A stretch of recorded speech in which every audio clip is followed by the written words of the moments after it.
Most people end relationships, friendships, romantic partnerships, sometimes even ties to family, because the relationship became painful. That reasoning feels complete. It isn't. There's a prior question almost nobody asks on the way out the door, and it's this: painful compared to what? That question has an actual answer. One your mind is calculating whether you ask it consciously or not. And the answer changes everything about whether leaving is the right decision, or simply the easier one, dressed up to look like clarity. Here's the part almost no relationship advice content acknowledges. You are not actually evaluating a relationship in isolation when you decide whether to stay or go. You're comparing it automatically to something else, whether or not you've ever named what that something else is. Psychologists John Thibault and Harold Kelly, developing what became known as social exchange theory, identified two separate standards operating whenever someone evaluates a relationship. And conflating them is where a lot of premature endings actually originate. The first is comparison level, a general sense of what you believe you deserve or should expect from a relationship of this kind, built from your history, your other relationships, your assumptions about what's normal. The second, and this is the one that does the real decisive work, is comparison level for alternatives. An assessment of the best outcome available to you if you left this relationship, whether that alternative is a specific other person or simply being alone, or an idealized, unspecified version of a better relationship you haven't met yet. Thibault and Kelly's framework makes a specific claim worth sitting with directly. Dissatisfaction alone doesn't reliably predict whether someone leaves a relationship. What predicts it far more reliably is dissatisfaction, combined with a comparison level for alternatives that looks better than the current relationship. This has an uncomfortable implication. It means the decision to leave is never purely about how bad things have gotten. It's about how bad things have gotten relative to a mental estimate of the alternative.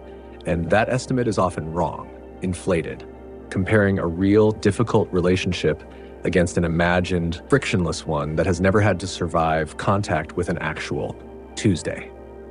Why the worst moment feels like the whole story.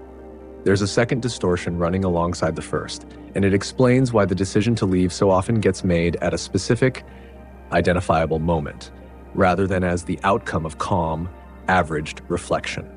Psychologist Daniel Kahneman's research on how people evaluate experiences identified something called the peak end rule, the finding that people don't judge an experience by its average quality over time.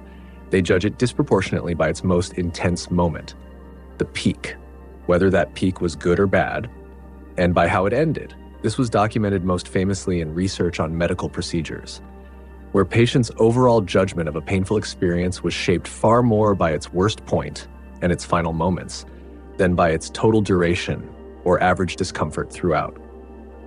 Apply that mechanism to a relationship, and something specific comes into focus, a relationship that has been genuinely good on average, populated mostly by ordinary, unremarkable, perfectly fine days, can still get evaluated as a bad relationship if it contains one sufficiently sharp peak of pain, a betrayal, a devastating fight, a period of real crisis, especially if that peak is recent. Sitting close to the moment of evaluation, functioning as a kind of ending in its own right, even if the relationship hasn't technically ended yet. The mind isn't lying when it reports that the relationship feels unbearable. It's accurately reporting the peak. It's just substituting the peak for the average and treating the substitution as though it were the whole picture. This matters because it means the timing of a decision to leave is not incidental information. A decision made in the raw aftermath of the worst moment a relationship has produced is being made by a mind that is, at that exact moment, least equipped to weigh the relationship's actual average texture. It's not that the pain isn't real. It's that the pain has temporarily become the only data point the mind is willing to consult. Satisfaction is not the only variable, and it might not be the main one. Psychologist Carol Rusbolt's investment model extends this picture further, and it's worth taking seriously precisely because it resists the simple, appealing idea that commitment should just track how happy you currently are. Rusbolt's research identified 3 separate variables predicting commitment to a relationship, and satisfaction, how good the relationship currently feels, is only one of them. The second is quality of alternatives, which lines up closely with Thibault and Kelly's comparison level for alternatives described above. The third, and the one most absent from casual relationship advice, is investment size. The accumulated resources, time, shared history, mutual friendships, shared possessions, children, a sense of identity built jointly with this other person. All of it would be lost or complicated by leaving, independent of how satisfied you currently feel. Rusbolt's research found commitment tracking all three variables together, not satisfaction alone, and found that people with high investment sometimes remained committed even during periods of genuinely low satisfaction, a pattern that gets easily mistaken from the outside and sometimes from the inside for simple denial or fear. When it may also reflect an accurate weighing of a variable that satisfaction-focused advice leaves out entirely.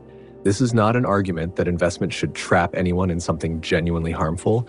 It's an argument that satisfaction, the variable almost every piece of pop advice treats as the entire question, is only one input among several that a person's actual felt sense of commitment is already responding to, whether they've consciously accounted for it or not.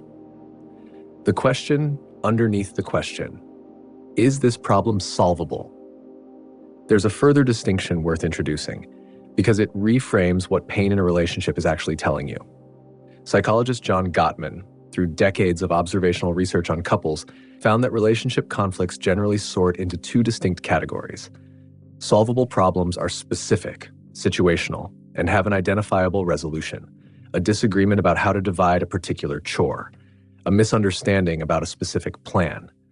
Perpetual problems are rooted in fundamental, durable differences in personality, values, or needs. And Gottman's research found these make up the substantial majority of ongoing relationship conflict. His finding, and it's a genuinely counterintuitive one, is that most long-term couples never resolve their perpetual problems. What separates couples who last from couples who don't is not whether the perpetual problem gets solved. It's whether the couple develops a way of living with it that doesn't produce escalating gridlock every time it resurfaces. This distinction matters enormously for the question this video opened with, because pain from an unresolved perpetual problem and pain from a genuinely deteriorating incompatible relationship can feel identical from the inside, sharp, recurring, exhausting, while actually pointing toward very different conclusions. A recurring argument about a fundamental difference in how two people handle money or family obligations might be a perpetual problem that a couple simply hasn't yet learned to navigate with humor and structure. Per Gottman's research on what separates lasting relationships, or it might be evidence of a deeper incompatibility that no amount of navigation is going to resolve. Distinguishing between these two is not a feeling you can access reliably in the middle of the fight itself. It requires stepping back from the peak, in exactly the way the peak end rule makes difficult to do. Building the actual question. Put these four pieces together, and a genuinely different question emerges. One considerably harder to answer honestly than painful compared to what. Feels reasonable to ask in the moment, but far more likely to produce a decision you don't reverse or regret 6 months later. Is the comparison level for alternatives currently driving this decision realistic, specific, and tested against something real? Or is it an idealized, untested alternative borrowing its appeal from the fact that it hasn't yet had to survive contact with an ordinary Tuesday? Is the pain being weighed right now the average texture of this relationship? Or is it a recent peak? Doing the work of the whole evaluation because it's the loudest, most available data point currently in reach? Has investment, the years, the shared history, the entangled life been honestly accounted for as a real variable, separate from how good things currently feel, rather than dismissed as either irrelevant or as the only reason you're still here? And is the specific pain driving this decision a solvable problem that hasn't yet been solved, or a perpetual one that no further effort is likely to resolve? None of these four questions produces an automatic verdict, and that's not an accident or an evasion. The honest answer to whether a specific relationship should end depends on the specific answers a specific person gives to these four questions, applied to their specific circumstances, not on a formula that outputs stay or go for everyone equally. What the four questions do provide is something most people making this decision never actually have: a way of checking whether the pain that feels right now, like proof of an ending, is actually measuring the relationship or is measuring the worst 5 minutes of it, magnified by a mind that was never built to average experience accurately in the first place. So, before the question becomes, should I leave? There's a quieter, more exacting question that has to come first, the one almost nobody asks on the way out the door. Painful compared to what exactly? And is that comparison one you've actually tested, or one you've simply been trusting because it arrived at the worst possible moment? Wearing the unmistakable borrowed authority of certainty. The relationship isn't asking you to answer that question. You are. It was always going to be you.